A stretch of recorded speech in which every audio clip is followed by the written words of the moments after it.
Hello students, तो आज हम जानने वाले हैं गणित विषय में आने वाला एक बहुत ही महत्वपूर्ण प्रश्न जो कि इस बार कंफर्म आपके बोर्ड्स में छपा हुआ है, क्योंकि इस प्रकार के क्वेश्चन अक्सर पूछे जाते हैं और इस बार भी इसके आने के चांसेस पूरे पूरे हैं। ओके, तो बिल्कुल आज के इस सेशन के अंदर यानी कि मात्र छोटी सी एक इस वीडियो के अंदर हम अपने 8 नंबर को पक्का करेंगे, क्योंकि ये क्वेश्चन 8 मार्क्स में पूछा जाता है और लगभग हर वर्ष ऐसा प्रश्न देखने को मिलता है और इस बार भी इसके आने के पूरे पूरे चांसेस हैं। यानी कि अगर आपने ये वीडियो आखिर तक देख ली तो उसके बाद आपके 8 नंबर पक्के हो जाते हैं, कोई दिक्कत नहीं। तो बिल्कुल नजर स्क्रीन पर होनी चाहिए। जैसे कि मैं आपको बता रहा हूं कि ये क्वेश्चन जो है आपके आव्यूह चैप्टर से पूछा गया है और आव्यूह से एक 8 नंबर का प्रश्न बिल्कुल आता है और इसी प्रकार का आता है। तो समझिए कहना क्या चाह रहा था। ये आपसे कहना चाह रहा है कि सिद्ध कीजिए कि जो ए आपके पास जब ये है तो उस कंडीशन में समीकरण ये जो आपके पास है वो जीरो को संतुष्ट करती है, मतलब ये जीरो के बराबर है, ये हमें कहा गया है। उसके बाद इसने कहा आई क्या है, तो आई एक आपका 2x2 कोटि का एक तत्समक आव्यूह है, आइडेंटिटी मैट्रिक्स है। उसके बाद इसने कहा है और जीरो ओ जो है, ये जीरो जो है ये भी आपका क्या है, तो 2x2 का ही कोटि का शून्य अवयव आपको दिया हुआ है। ठीक है,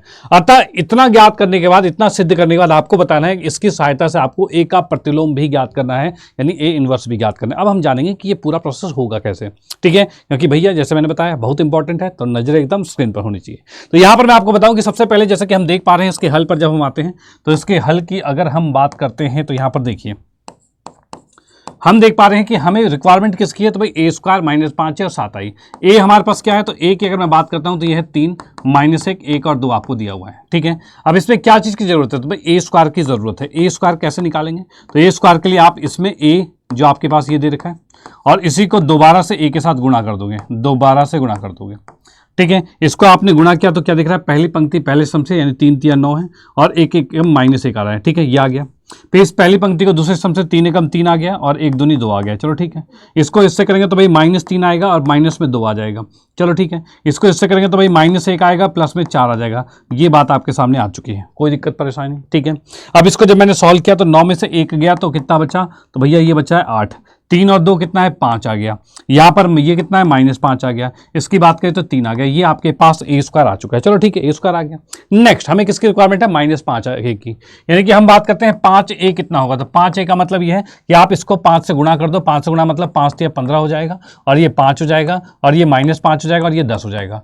ये बात भी क्लियर है। इसके बाद बात आती है आई की, तो 7 आई की अगर मैं बात करता हूँ तो आई होता क्या है, आई आपके पास होता है 1 0 0 1 होता है, लेकिन 7 से गुणा करोगे तो 7 0 0 7 ये आ जाएगा।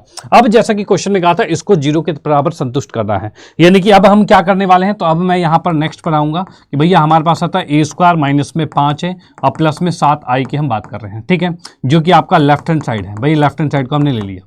इसको जब सॉल्व करेंगे तो ए स्क्वायर की बात करें तो ए स्क्वायर हम ऑलरेडी निकाल चुके हैं। ये इसको हमने लिखा 8 5 और -5 और 3 लिखा है। ठीक है, माइनस में 5 ए ये आपके पास है, इसको हमने माइनस में लिख दिया है, मतलब 15 5 -5 और 10 दिया हुआ है। चलो ठीक है, उसके बाद क्या है, तो भाई प्लस में 7 आई, मतलब ये 7 आई आपको दिया हुआ है, इसको लिखा 7 0 0 7 लिख दिया है। चलो भाई बहुत बढ़िया। अब यहां से आप देखिए 8 में से 5 गया तो -7 -7 प्लस 7 तो 0, यानी कि अब आपके पास जो दिख रहा है ये आपका एक 0 आ गया।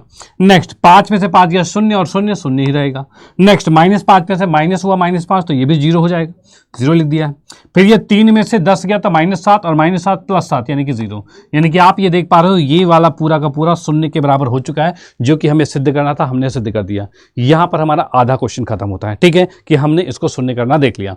अब इसके बाद नेक्स्ट की हम बात करते हैं, तो नेक्स्ट हमारे पास जो आने वाला है इसमें कहा गया है कि इसका प्रतिलोम भी हमें ज्ञात करना है। क्या भाई, प्रतिलोम भी ज्ञात करना है। तो प्रतिलोम निकालने का क्या प्रोसेस है, तो यहां पर जैसे कि हम देख पा रहे हैं ए स्क्वायर माइनस में 5 ए प्लस में 7 आई इक्वल टू 0 है। ठीक है भाई, देखो क्या है, नॉर्मली कुछ बच्चों के दिमाग में आता है सर हमें प्रतिलोम निकालना आता है। प्रतिलोम का फॉर्मूला कुछ ऐसा होता है, क्या भाई, इसका फॉर्मूला होता है एडजॉइंट ए होता है और बटे में ए का सारणिक होता है। भाई इस प्रकार से हम निकालते हैं, इस प्रकार से भी निकाल सकते हो, लेकिन ये थोड़ा सा लेंथी हो जाएगा। इसके लिए हम यहां पर जो आएंगे इसी की हेल्प से हम ए का प्रतिलोम बड़े प्यार से निकालेंगे। कैसे, तो बिल्कुल समझिए। यहां पर हम क्या करेंगे, तो हम इसके अंदर ए इनवर्स से दोनों ओर गुणा कर देंगे। भाई ए के प्रतिलोम से दोनों ओर गुणा करने पर ठीक है, ए इनवर्स से दोनों गुणा करोगे तो ए इनवर्स से इसको गुणा करोगे तो क्या होगा, तो भैया ए इनवर्स से जब इसको गुणा करोगे तो एक चीज मैं यहां पर लिख देता हूं। क्या चीज भाई, कि भाई ए इनवर्स से अगर आप ए का गुणा करते हो तो वो आपका कहलाता है आई, वो आपका आई कहलाता है, ध्यान रखना। ठीक है, दूसरी बात मैं यहां पर लिख देता हूं, क्या चीज, अगर आप ए को आई के साथ गुणा करोगे तो वो ए ही रहेगा, यानी कि हम यहाँ पर देख पा रहे हैं कि अगर आप किसी भी तत्समक अवयव को किसी अवयव के साथ गुणा करोगे तो वो तत्समक खत्म हो जाता है, सिर्फ ए का ए ही रह जाता है, ध्यान रखना, ठीक है। वही चीज हम यहाँ पर देखने वाले हैं। ए इनवर्स को जब मैं गुणा करूंगा तो ये क्या हो जाएगा, तो इसमें ए के साथ गुणा होगा तो वो आई बच जाएगा और ये ए आ जाएगा। माइनस में इसमें 5 है और ए इनवर्स को इससे गुणा करेंगे तो ए इनवर्स ए मिलकर 5 आई हो जाएगा। फिर इसको इससे गुणा करेंगे तो क्या होगा, प्लस में 7 है, ए इनवर्स जब आई के साथ गुणा होगा तो ये ए इनवर्स रह जाएगा, बराबर 0 आ गया, ठीक है। इतनी बात क्लियर, कोई दिक्कत नहीं। हमने देखा आई को जब ए से गुणा करते हैं तो वो ए ही रहता है, तो हमने देखा तो इसको हमने ए लिख दिया है, वाह बहुत बढ़िया, ये बात आ गई है। माइनस में ये 5 आई है तो भाई 5 आई रहने दिया हमने, ये बात आ गई है। प्लस में 7 ए इनवर्स है, बराबर में 0 आ गया है, ठीक है। अब यहां पर से कि मैं बात करता हूं ए कितना है, तो ए हमें ऑलरेडी पता था, क्या था भैया, ए की हम बात करें तो ये 3 1 माइनस 1 2 है, तो हमने लिखा 3 1 माइनस 1 और 2 है। भाई आई की बात करते हैं तो ये क्या होता है 1 0 0 1 होता है, 5 से गुणा करोगे तो 5 0 0 5 हो जाएगा। और क्या है, तो यहां पर हम देख पा रहे हैं प्लस साइन के साथ चल रहा है, प्लस में 7 ए इनवर्स लिखा हुआ है इक्वल टू 0 है, ठीक है। इसको माइनस करके दूसरी तरफ भेज देंगे तो यहां से मैं देख पा रहा हूं 5 में से 3 गया तो भैया बचा है 2 माइनस का, 1 में से 0 गया 1 ही बचेगा, -1 में से 0 गया तो -1 ही बचेगा, 2 में से 5 गया तो -3 बचेगा, ये आपके सामने आ गया है। और सब प्लस में है हमारे पास है क्या भाई, प्लस में 7 ए इनवर्स आपको दिया हुआ है, बराबर 0 है, ठीक है। इसको उठाकर राइट साइड में लेके जाएंगे तो राइट साइड में ले जाते ही हम देख पा रहे हैं कि 7 ए इनवर्स बराबर में कितना हो जाएगा, तो ये आपका राइट साइड जाकर ये साइन सबके चेंज जाएंगे, माइनस वाला प्लस, प्लस वाला माइनस, यानी -2 का +2 -1 और 1 और 3 ये आपके सामने आ गया है। ए इनवर्स की अगर बात की जाए तो ये 1/7 हो जाएगा और साथ में हम देख पा रहे हैं 2 1 -1 और 3 ये आपके सामने आ गया है, कोई दिक्कत नहीं, ए इनवर्स आ गया। इस प्रकार से आप ए का प्रतिलोम भी ज्ञात कर पा रहे हो, ठीक है, और साथ ही साथ आपने ये सिद्ध भी कर दिया। और इतना सिद्ध करने के बाद आपका 8 नंबर आना एकदम तय है, कोई भी 8 से 7 या 6 नहीं, पूरे 8 नंबर तय है। तो इस प्रकार से आपको क्वेश्चन को करना है, ठीक है। ऐसे प्रश्नों के लिए, ऐसे और भी ज्यादा प्रश्नों के लिए जो कि 100% श्योरिटी वाले होते हैं, अगर आपको जानने हैं तो चैनल को सब्सक्राइब रखना, डेली कनेक्टेड रहिए, पढ़ते रहिए, मुस्कुराते रहिए और आगे बढ़ते रहिए, क्योंकि ऐसे ऐसे बहुत सारे प्रश्न मैं बताने वाला हूं जो 100% श्योरिटी वाले होने वाले हैं, ठीक है। तो बिल्कुल कनेक्टेड रहिए, मिलेंगे अगली क्लास में। Okay bye, thank you.